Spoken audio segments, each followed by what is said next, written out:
নমস্কার বন্ধুরা, হ্যাপি লাইফে আপনাদের সবাইকে স্বাগতম। সবাই কেমন আছেন? আশা করছি ভালো আছেন।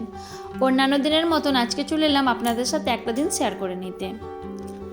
শীতকাল মানেই প্রথম যেটা মনে পড়ে যে গাঁদা ফুল, ধনেপাতা, পালং শাক, কাঁচা টমেটো ও ইত্যাদি ইত্যাদি। কারণ শীতকালে তো নানান রকম শাক সবজি মানে কোনো বাকিই থাকে না। সমস্ত রকম প্রিয় প্রিয় শাক সবজিগুলো দেখুন এই শীতকালেই পাওয়া যায়। আর এই গাঁদা ফুল বলতে মনে পড়ে যখন স্কুল থেকে আসতাম, দেখতাম সবাইদের বাড়িতে এরকম গাঁদা ফুল লাগানো আছে, খুব ভালো লাগতো।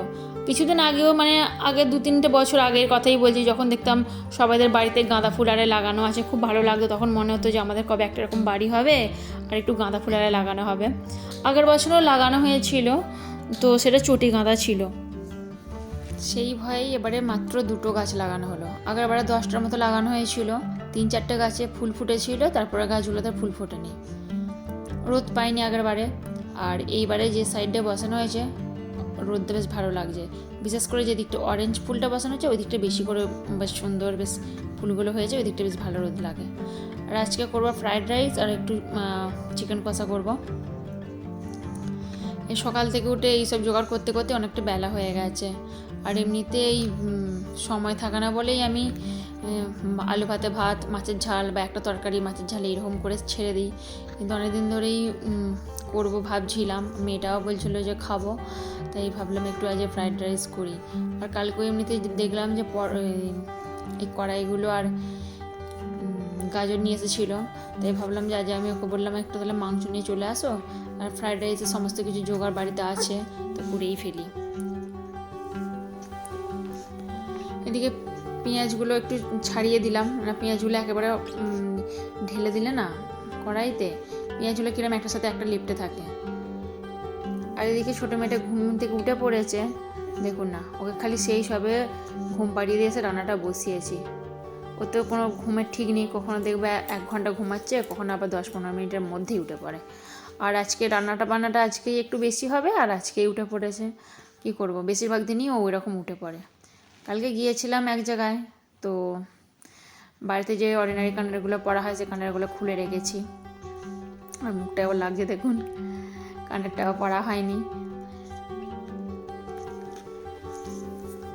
তো যেটা বলছিলাম, ওই যে ওকে তুলে দিলাম, একটু কোলে তুলে নিয়েই রান্নাবান্না করি। প্রায় দিনই এরকম হয়, কোলে তুলে নিয়েই ওকে রান্নাবান্নাগুলো করা হয়। আর ওকে নিয়ে রান্নাঘরে এলেই ওর বাবা চেঁচাবে। ও খেয়ে দিয়ে বেরোবে, ওরও যে টুকটাক কাজ বাজ থাকে এই সময় সেরে নেয়, তো হয়ে ওঠে না ওরও নেবার। তো খুব যদি দরকার পড়ে ও তবেই নেয় আর কি। ধরুন ফ্যান গড়াতে আসছি, তখন একটু কী করবো, ওকে নিতেই হবে, সেই সময় ও নেয়। আর যদি বড় মেয়েটা থাকে ওকে বলি একটু কোলে নিয়ে ঘোর, কি একটু বোনির সাথে কথা বল, তাহলে একটু ও শুয়ে থাকে। যাই হোক, আপনার সাথে কথা বলতে বলতে দেখুন এদিকে মাংসটা অনেকটাই কষা হয়ে গেছে, আর এখানে সবজিগুলো ভেজে নিচ্ছি। আপনারা ফ্রাইড রাইস কীভাবে করেন? আমি দেখুন এখানে দারচিনি, লবঙ্গ, মানে সমস্ত কিছু যা যা দেবার ঘিয়েতে দিয়ে তার উপরে এই সবজিগুলো ভেজে নিচ্ছি। দুদিকে 2টো কড়াই বসিয়ে দিয়েছি, একটা একটা করে করলে একটা সময় লাগবে। আর দুদিকে 2টো কড়াই বসিয়ে দিয়েছি, একটু তাড়াতাড়ি হবে আর কি। সবাই বলে যে কে মানে তুই কত সুখী আছিস, কত ভালো আছিস। অবশ্যই সুখে আছি, ভালো আছি। আর সবথেকে বড় কথা হলো, মন থেকে যদি আপনি মানাতে পারেন নিজের মনকে যে যে আমি ভালো আছি, তাহলে দেখবেন পৃথিবীর কোনো দুঃখই আর স্পর্শ করতে পারবে না। কিন্তু আপনি যদি মনে করেন যে না আমি ভালো নেই, আমার থেকে তো ও অনেক ভালো আছে, কিন্তু আমরা কখনো এটা ভেবে দেখি না যে আমার যেটুকু আছে সেটা তো অন্যজনদেরও নেই। এই কথাটা যদি আপনি একবার মনে গেঁথে নিতে পারেন যে আমার যেটা আছে সেটা ওর নেই, সবসময় নিজের থেকে মানে উচ্চ ব্যক্তির সাথে তুলনা না করে যারা নিম্ন ব্যক্তি, আমি নিম্ন ব্যক্তি বলতে কোনো কি বলবো যে গরিব লোক বড় লোক আমি সেই কথাটা বলছি না, আমি সুখী আর একে দুঃখীর কথা বলছি এখানে। তো যারা আমাদের থেকে হয়তো খারাপ আছে, সবসময় তাদের সাথে তুলনা করবেন, যে দেখবেন যে ওদের তো এইটুকুও নেই, সেই জায়গাটা আমার এখানে আছে। সবসময় যদি এই তুলনাটা করেন দেখবেন অনেকটা ভালো থাকা হয়ে যায়। আমি সেই রকমই এখন ভাবি, তো দেখি সত্যি সেটা অনেকটাই আমি এখন ভালোও থাকি। আর যদি মনকে মনে মনে ভাবেন যে না আমি ভালো নেই, আমার এটা নেই, আমার ওটা নেই, আমার এটা করা হলো না, আমার সেটা করা হলো না, তখনই দেখবেন মনে যত দুঃখের উৎপত্তি ঘটে। আর এখানে আমার দুটো পুচি সোনা দেখুন খেলা করছে, ওকে একটু শুইয়ে দিয়েছিলাম আর বড় মেয়েটাকে বললাম ওর সাথে একটু খেলা কর। আর এখানে দেখুন কত বক এসেছে। আজকে একটু গেলাম বাইরের দিকটায়, আর ধান কাটা পুরো কমপ্লিট, পুরো দেখুন মাঠ পুরো একদম ফাঁকা হয়ে গেছে। কিছু কিছু ধান তোলা বাকি আছে, আশপাশে এদিকে ঘর আরে হচ্ছে, কিন্তু আমাদের বাড়ির থেকে একটু দূরত্বে, আমাদের সামনাসামনি নয়, একটু দূরত্বের মধ্যে হচ্ছে। তবে যত ফাঁকা ফাঁকা থাকবে ততই ভালো। এদিকে দেখুন ধান ধান মানে ওই ধান তোলার যে মেশিনগুলো, আগে দেখতাম কত লোক মিলে ধানগুলোকে কাটছে। যখন ধান তোলা হতো আমার বাবাদের চাষ হতো, আর তখন মানে যখন ধান তোলা হতো তখন তাদেরকে খাওয়ানো হতো, কত লোকজন আসতো, এবারে 10 জন 12 জনের রান্না বান্না হতো, সকাল থেকে এলাই ব্যাপার হতো। মানে তখন ভাবতাম ধান তোলা হবে, সব লোকজন খাওয়া দাওয়া হবে, তখন ব্যাপারটাই ছিল আলাদা। আর এখন দেখুন একটা মেশিন এসে কত লোকের কাজ করে দিচ্ছে। সব কিছুরই যেমন সুবিধা আছে তেমন অসুবিধাও আছে। এখানে দেখুন না কত লোকের কাজ নেই, এখানে একটার ওই মেশিন 10টা লোকের কাজ করে দিচ্ছে, তো 10 জন ধরুন বসে আছে, কাজটা হচ্ছে না। আবার একদিকে দেখতে গেলে সময়ও বাঁচছে, আবার যা এখন জনের যা দাম সেই ক্ষেত্রে এখানে একটু সুবিধা হচ্ছে। সব কিছুরই সুবিধা অসুবিধা আছে, এই নিয়েই জীবন আমাদের। আর ওই যে বললাম এইটা মানিয়ে নিতে পারলেই ভালো। সব কিছুরই ভালো দিক খারাপ দিক সব দিক আছে। যদি আমরা সবসময় খারাপ দিকটাই ভাবি তাহলে সেটা খারাপই হবে, আর যদি মনে মনে সেটা ভেবে নিই যে এটা ভালোর জন্যই হচ্ছে তাহলে সেটা ভালোই হবে। এরকম ভাবার উপরেই অনেক কিছু নির্ভর করে। এদিকে মেয়েগুলোকে ঘুম পাড়িয়ে দিয়েছে, আর এই যে আমি সমস্ত কিছু গুছিয়ে আরে নিচ্ছি। এদিকে বাসনগুলো পড়েছিল, বাসনগুলো মেজে নিলাম। এই টাইমটা আমি একটু ফ্রি থাকি, কিন্তু দুপুরের দিকে যদি ঘুমাই তো আর কিছুই কাজকর্ম হয় না, তাই চাই দুপুরের দিকটা না ঘুমিয়ে আমি একটু কাজকর্মগুলো এই সময় সেরে নিতে। কালকে অনেকটা দোকান আরে করে নিয়ে আসা হয়েছিল, দোকানগুলো পড়ে আছে, দোকানগুলো তোলাই হয়নি, তাই ভাবলাম এই সময় যাই, যা টুকটাক কাজকর্ম বাকি আছে সব করে নিই, করে দোকানপত্রগুলো তুলে নিই। দোকানপত্রগুলো না গুছিয়ে গাছিয়ে রাখলে রান্নাঘরে এদিক ওইদিক সব পড়ে থাকে। সমস্ত কিছুই আছে, তবু একটু আধটু আগে থেকেই লিখে রাখি, কারণ সামনে দোকান আরে নেই, যে হুটহাট কিছু শেষ হয়ে গেলেই আর কিছু কিনতে পারবো না, মানে আর ইউজ করতে পারবো না। আর মেয়েটাও টুকটাক এটা সেটা বায়না করে, সেগুলো আগে থেকে একটু আধটু এনে রাখতে হয় আর কি। এইসব নিয়েই আমাদের জীবন, আর এইভাবেই করতে করতে কখন সকাল থেকে রাত আর রাত থেকে সকাল হয়ে যায় যেন বোঝা যায় না। আমার মা পাঠিয়েছে এই ডালগুলো, এগুলো মুসুরের ডাল আমি এখানে আসার পর থেকে 1-2বার হয়তো কিনেছিলাম। অন্যান্য ডালগুলো কেনা হয়, মুসুরের ডালটার কিনতেই হয় না, ওটা বাবাদের চাষের পাঠিয়েই দেয়।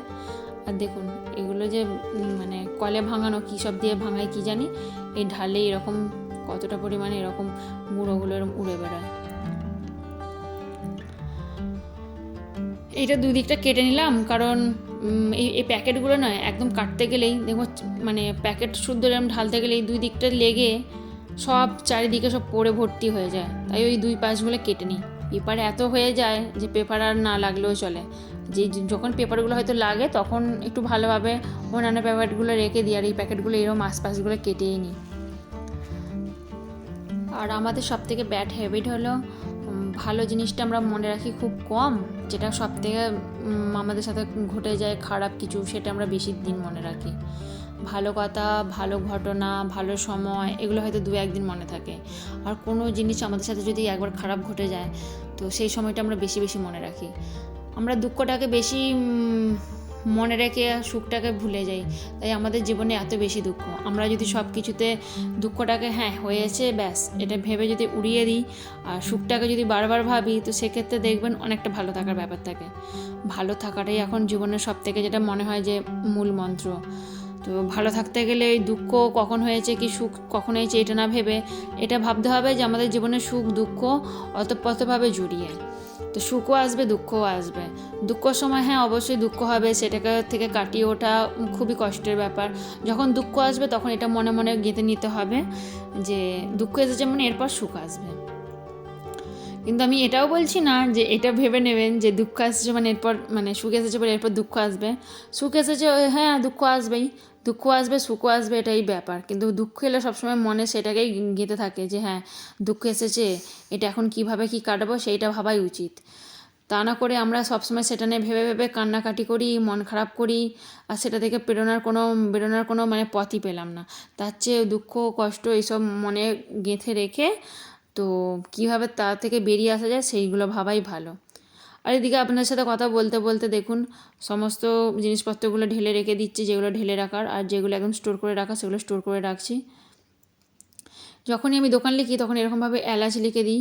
তো এলাচগুলো মোটামুটি সব এটা সেটা রান্নাতেই লাগে, তো এলাচগুলো একটু একটু করে লিখেই দিই, 10 টাকা কখনো 20 টাকা এইভাবে।